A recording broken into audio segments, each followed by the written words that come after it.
Ngayon naman, teammates, makakausap natin sina Philippine Karate Do League Executive Director Engineer Esel Bono Aquino, PKL President Sensei Melo Valencia, at PKL Secretary General Ichi Ann Aquino.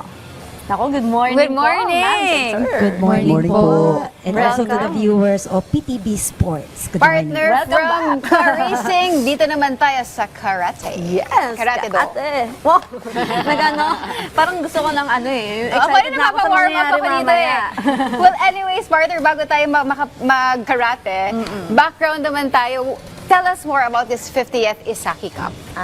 Yes, it is held annually.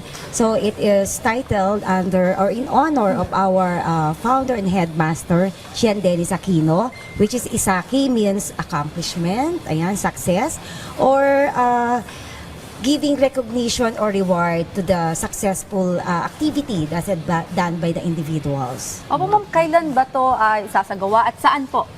Ayun. So, ito po ay gagawin sa Festival Mall on March 28 to 31. Ayan.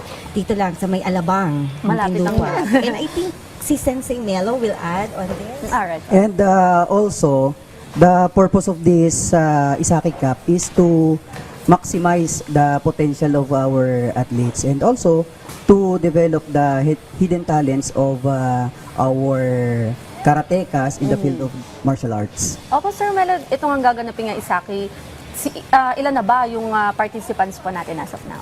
More or less, Nasa at 300, least 200 na yung nagbigay ng entries. And then from different ages, ano nga yun, Sensei? Po siya. As young as 5 years old po. Tapos po, ngayon po kasi maganda po sa kanya, nag-add po kami ng additional categories po. So, at least nasa 50 plus na age category po, meron na po kami. Tapos, this will be participated from different branches po ng PKL po, from nationwide siya. So, mas dumami, mas lumawak yung categories. Age 50? Yes po.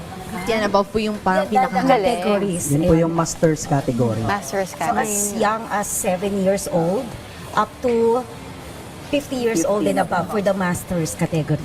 Talagang bukas kahit anong edad mo, Oo, pwede ka sumali. pasok. Oo. Opo, etong preparation naman din natin dito, kamusta ba yung, may challenge ba tayong kinaharap bago tong nalalapit nating Isagi Cup? Actually, for the PKL, every end of the year, meron kaming PKL Congress Okay. wherein inaano namin doon, nilalatag anong activities for the whole year. And isa nga is the Isaki Cup.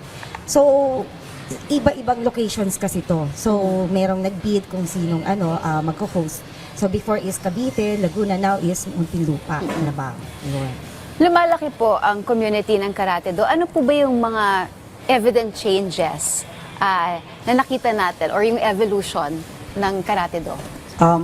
Dahil po dun sa mabilisan na paglaki ng Karate Do, lalong-lalo na ang Philippine Karate Do League, nakita namin yung napakagandang changes. Mula dun sa dati na simpleng pamamaraan ng mga trainers, officials, dun sa pagpapatakbo ng palaro, dahil sa pag-attend sa mga international seminars, lalong higit na naging maganda yung takbo ng aming mga palaro, ganun din yung aming mga players. Ngayon po, higit na silang mahuhusay sa kata, sa komite, sa lahat po ng aspeto ng Karate Do. Opo, ma'am, may ano ba yung tournament format naman po natin ngayon? If, ano po? Ladder race po yung tournament format natin.